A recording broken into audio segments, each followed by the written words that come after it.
Hello mga ka-wonder! For today's video, ang lulutuin po natin ay yan, baby octopus. Fresh na fresh po yan. Parang ikaw, besh, uy! Siyempre, umorder din po tayo ng saang o spider shell. Sa hindi po nakakaalam, ang saang po ay isang uri ng sea snail. Edible po yan.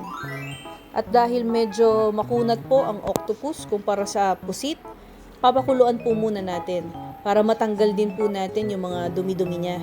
Kagaya din pagka nagpapakulo tayo ng karne, ganon din sa seafood, meron din yan mga skoma kagaya niyan. Mga dumi-dumi, pag hindi daw natin tinanggal yan, hahalo sa pagkain natin. Kailangan lang timingan yan bago talaga kumulo. Kasi pagka kumulo na daw, hahalo na yan sa ating niluluto. Nilagyan ko na nga po ng asin, luya, at saka Sprite bago po natin isalang sa pressure cooker para lumambot, parang bewang mo, besh. At tinakpan na nga po natin ang pressure cooker. Set po natin ang timer ng 5 minutes. After 5 minutes, ayan na po at medyo malambot na siya. Syempre, gusto natin yung medyo nangunguya pa natin. Para dito naman sa ating saang, i-steam lang po natin siya. Lalagyan natin ng asin dahil kailangan medyo maalat yung pagkaka-steam natin para medyo lumabas daw yung kanyang laman. Nilagyan ko nga rin po pala ng Sprite dahil gusto ko lang.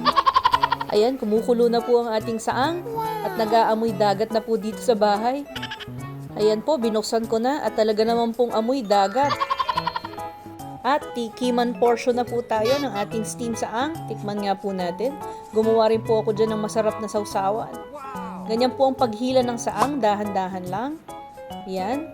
At yung ilalim na part, tinatanggal daw po yan. Yan daw po yung kanyang kinain or bituka. At medyo madulas din naman yung part na yon. Ayan, sausaw po natin sa maanghang na suka. Medyo napapalaban tayo sa nguyaan, pero masarap po siya. Para po siyang pusit na medyo makunat. Ayan po, hihila pa tayo ng isa. Matigas po yung part na yan na nakalabas. Hihilahin mo ng dahan-dahan. Ayan. Tanggalin mo yung medyo slimy part sa ilalim. Kanyang kinain. Isawsaw sa mga pangmalakasang sausawan natin dyan. Sabay natin isumpak. Yan. Asa na ba'y tagay natin dyan? Uy, bawal yun. Saang lang tayo, saang. At tinanggal ko na nga po siya sa kanyang mga shell dahil igigisa ko siya kasama yung ating mga baby octopus. Ayan po yung ating mga gagamiting sangkap sa ating paggigisa.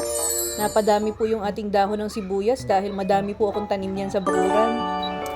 Simulan na po natin ang paggisa. Nilagyan ko na po ng butter para masarap. Wow, sana all masarap. Una po nating nilagay yung ating luya. Medyo papupulahin po natin ng konti para talagang lumasa yung ating luya sa ating seafood. Next po yung ating bawang. Halu-haluin lang. Tapos, isunod na natin yung ating sibuyas. Mas maraming sibuyas, mas masarap. Halo-halo. Tapos, isunod na natin. Lahat na. Lagyan na natin lahat. May siling green at saka may siling pula dahil mahilig po tayo sa maanghang. O, diba? Parang kulay Pasko na yung ating niluluto. Lagyan natin ng pampasarap. Tapos, ilagay na natin yung ating dahon ng sibuyas. Ping, ping, ping. Paskong-pasko po ang kulay ng niluluto natin. Lagyan na po natin ng konting patis. Konting paminta. Hindi na po tayo naglagay ng asin dahil naglagay na po tayo ng patis. Ayan po, ilalagay na natin yung ating saang at baby octopus. Yun, no? Halu-haluin lang po natin hanggang mag-mix po siya sa ating ginisa. Pag na-mix na, takpan po muna natin saglit. Sa totoo lang, dapat po talaga iihawin ko itong mga baby octopus at saang. Kaya lang po, medyo tinamad tayo. Kaya nag-gisa na lang po muna tayo. Pero masarap din naman yan. Lagyan na natin ng ketchup. Pwede pong damihan, depende sa inyo. Seasoning, oyster sauce,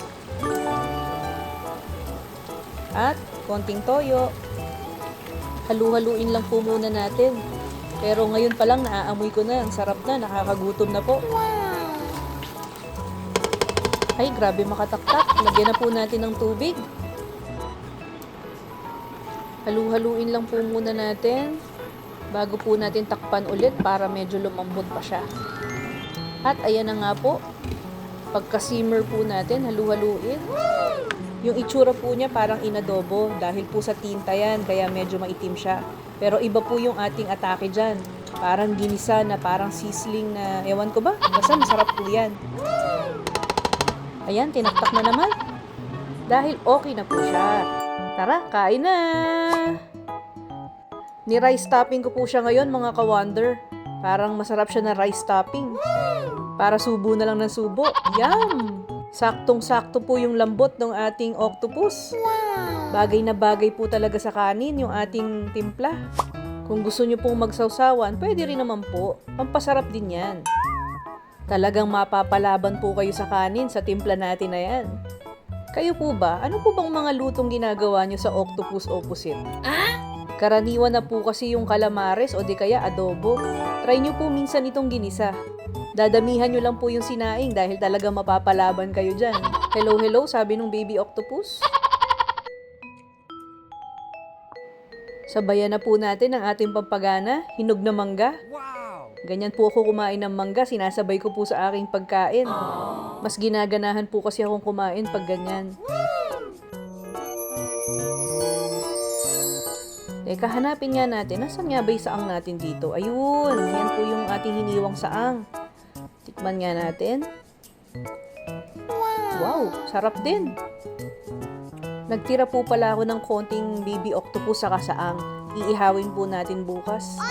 Tinamad lang talaga ako today mag-ihaw pero okay lang. At least napakita ko sa inyo yung ating recipe ng ginisa. Mahihirina na po tayo kaya inom po muna tayo ng tubig. O sa mga hindi pa kumakain dyan, kain na tayo. Bye!